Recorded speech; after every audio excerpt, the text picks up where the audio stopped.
Добрый день, дорогие мои девочки. Я вчера вечером вытащила закваску, так как хочу печь снова хлеб, и подкормила ее. Вот так она у меня выглядит сегодня. Она очень пузырчатая вся, такая прям пышит аж. И я ее сейчас размешала, и сейчас я ее еще раз подкормлю, чтобы потом уже наверняка, уже чтобы она была совсем готова, сильная, чтобы была, и буду готовить тесто.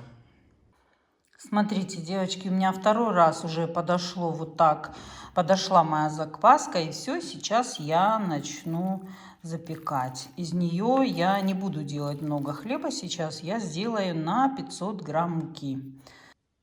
Значит, буду брать 100 грамм из этой закваски. В чашку выливаю 300 грамм холодной воды.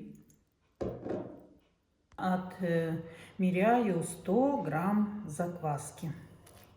Смотрите, какая она у меня. Очень хорошая. Буду выкладывать ложкой, чтобы она не вылетела вся. Думаю, достаточно.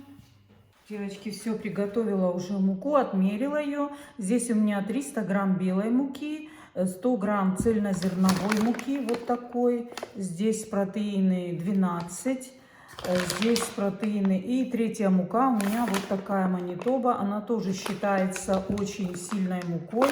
В ней 13 или, сейчас скажу, 13 грамм процентов протеина. И, в общем, вот весь мой состав из 3 сортов, из 3 типов муки. Я буду замешивать тесто, и всего у меня здесь 500 грамм на пол-литра воды. Сейчас я это все перемешиваю. Все вот так перемешиваю. Замешиваем тесто, и соль я пока не добавляю. Теперь я пробую опять так, хоть я первый раз делала так без соли, а потом стала делать по-своему. Но сейчас я все-таки хочу опять попробовать сделать вот так. Все, вот это все я сейчас хорошо доведу до однородного состояния, до однородной массы, чтобы все соединилось. Лучше руками. Вот так. Смотрите, тесто получается очень хорошее, но не получается жиденькое, как у меня до этого получалось. Это все за счет клейковины. Я думаю, все-таки вот этот процент белка высокого. Посмотрите уже на тесто, какая у него структура.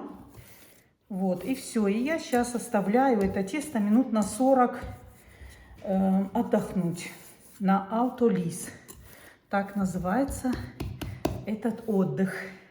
Поэтому на 40 минут оставляем отдохнуть, потом снова увидимся с вами.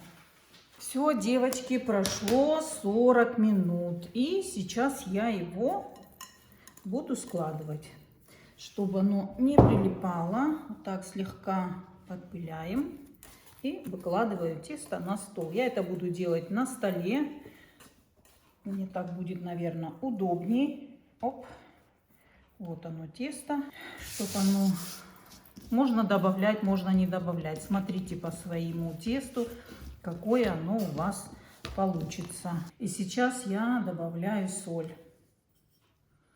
Вот на этом этапе, когда оно у нас отдохнуло 40-45 минут. Чтобы ее растворить, я вот так слегка руки смачиваю водой и буду ее сюда вот так втаптывать. Потом просто замешивать, как обычно, тесто. Его надо сейчас проработать хорошо, чтобы наша соль не чувствовалась больше в руках. Если будет, я не хочу больше как-то муку добавлять, поэтому я буду вот так лучше с водичкой ее слегка, совсем чуть-чуть. Потому что мне нравится очень ее консистенция. И я буду ее прорабатывать именно вот так. особой силы не надо, просто делаем вот эти складывания.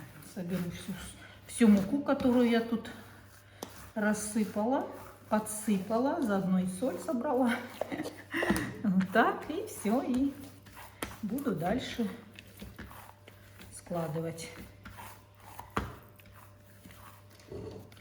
Советуют почему-то добавлять на этом этапе соль, чтобы не мешало потом выпеканию, расстойке, пышности. Я первый раз так сделала, потом думаю, ну, самый первый раз, когда я пробовала печь, буквально первый хлеб мой. Вот, и думаю, да ну, вот это вот долго все. Ну, потом попробовала воду. Многие, очень многие, я же много видео смотрю, я много информации собираю. И очень многие делают и воду, и вот так. Ну, говорят, вот так лучше. Аутолиз, то есть оставлять тесто пока без особого замеса, а потом только вот на этом этапе добавлять соль. Ну, вроде оно стало уже мягкое, хорошее. Надо добиться гладкости теста, чтобы вся клейковина уже, мы же ее на первом замесе не так сильно вымешивали прям. Вот поэтому вот так. Вот, чтобы было уже гладкость, вы чувствовали, и соль перестала чувствоваться под рукой. Вот сейчас вроде хорошо. Подпылила буквально капельку муки, чтобы собрать и руки мои почистить, и чтобы округлить мое тесто. Вот так. Натянуть его и округлить. Вот видите? Все, тесто замесили, и теперь его оставляем на расстойку. Оно должно настаиваться 3-4 часа, как вы уже знаете. И пока оно будет настаиваться 3-4 часа, в это время каждые 40 минут, 30 минут буду делать растяжку. Все, накрываю его опять и убираю на 30 минут. Да, и таких растяжек надо сделать 3 или 4. Надо смотреть по тесту, как оно будет себя вести. И клейковина как будет там рваться. Если оно будет рваться, значит надо еще его складывать. Поэтому будем смотреть. Каждая мука разная, у всех все разные условия, температура разная. Поэтому будем смотреть, как оно будет себя вести. Иногда доходит до 5-6 даже растяжек, складываний в течение этих 3-4 часов. Сейчас я буду делать первое складывание. Прошло 35 минут, ничего страшного, если пройдет чуть больше. Освобождаю тесто, вытаскиваю тесто на стол. Хочу посмотреть, какой оно консистенции у меня получилось и что с ним будет вообще происходить. Оно стало больше мягкое, конечно. Думаю, более эластичнее оно стало. Вот так его распрямляю. Прямоугольник, вытягивая снизу. Видите, оно уже какое становится эластичное. И все, и просто его нужно сложить. Эту сторону сюда, эту сторону сюда. И вот так просто его сложу. Думаю, достаточно. Оно очень мягкое, нежное становится. Уже заметно поменяла свою текстуру. И сейчас я его снова опять кладу в чашку и еще на 30 минут. Делаю второе складывание.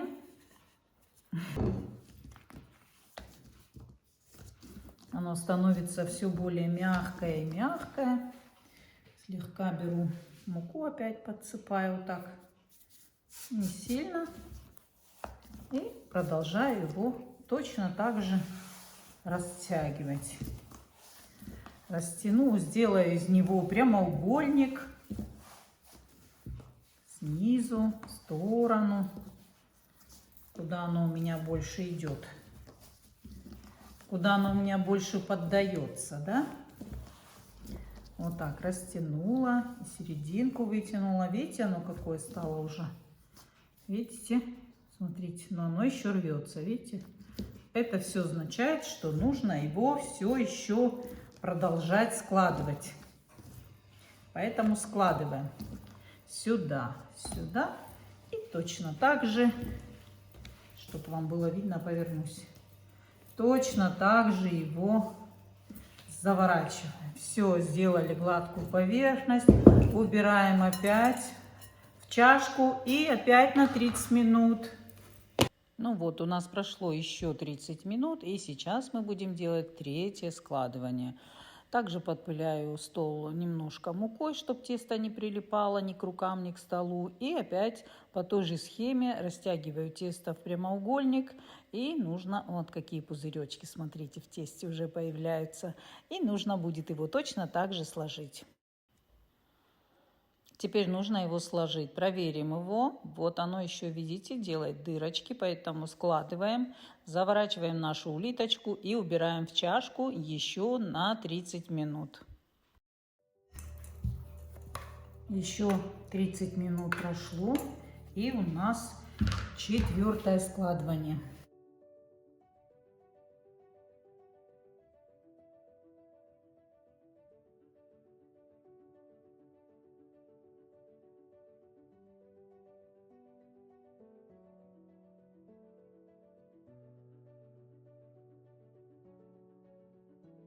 Наше время брожения закончилось. В общей сложности у меня прошло где-то около 3,5 часов. И сейчас я буду делать небольшую предформовку. Муки я уже здесь просто вот так размазала то, что у меня здесь осталось. И на столе надо это тесто немножко вот так вот как бы предформовать.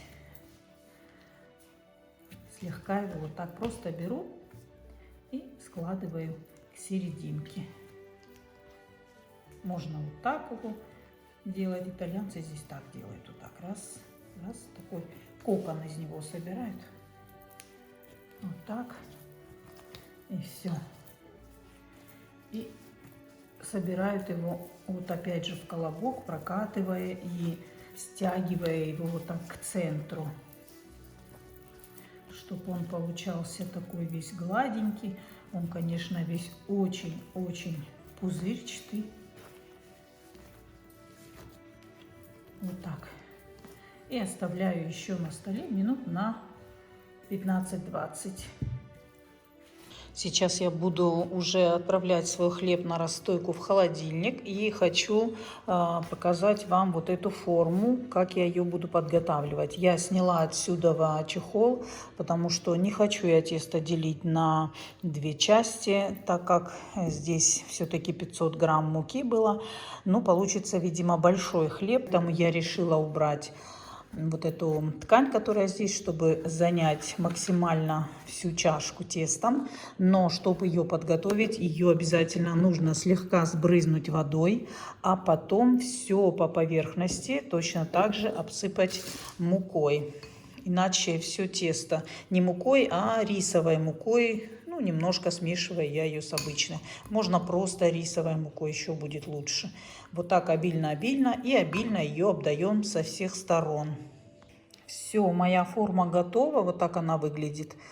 Вся прилипла, надеюсь, она к стенкам с этой чашки, чтобы потом тесто в ней не прилипло. И когда я буду его извлекать завтра, чтобы оно у меня вышло все целенькое и красивое.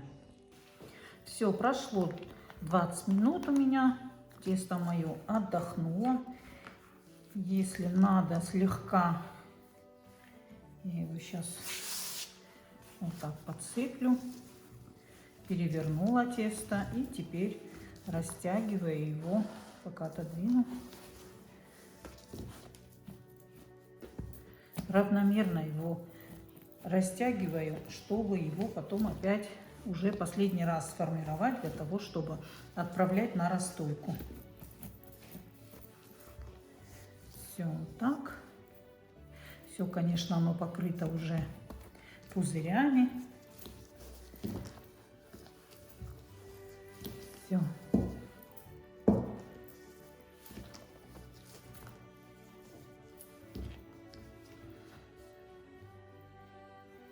Так, беру к середине, слегка середину Вот здесь закрепляю. Теперь этот край точно так же сюда наворачиваем. И все. И закручиваем нашу улиточку опять. Все. Вот так. Ой, оно прям такое все. И все. И закрепляем концы. Ой, как оно пузырится. Вот наша гладкая поверхность. Все. И этой гладкой поверхностью сейчас я его опущу в чашку на расстойку. Я все пытаюсь собрать поуже. Вот так. Вот чашечка. Вот так собираем. Закрепляем здесь тоже все, насколько максимально возможно. И все. Присыпаем сверху мукой вот так. Я присыпаю рисовой мукой, чтобы это потом все не прилипало. Все. И теперь можно убрать в пакет, можно накрыть салфеточкой, как я это делала ранее. Но я сейчас уберу в пакет и оставлю там еще вот так воздух. Вот так уголочком делаю, чтобы был воздух. И все. И вот такой воздух убираю в холодильник до завтра. До завтра. Часов на 12-15. Ну, вы знаете, что это холодная длинная расстойка. Доброе утро, девочки. Мой хлеб уже готов. Посмотрите, как он вырос. И сейчас я его отправляю, должна запекать. Аккуратненько его перекладываю сюда. Полюбуйтесь, какой он красивый получился. Сейчас я делаю быстро надрезы и отправляю его в духовку. Так, делаем один большой надрез. Глубокий надо делать надрез. Вот так.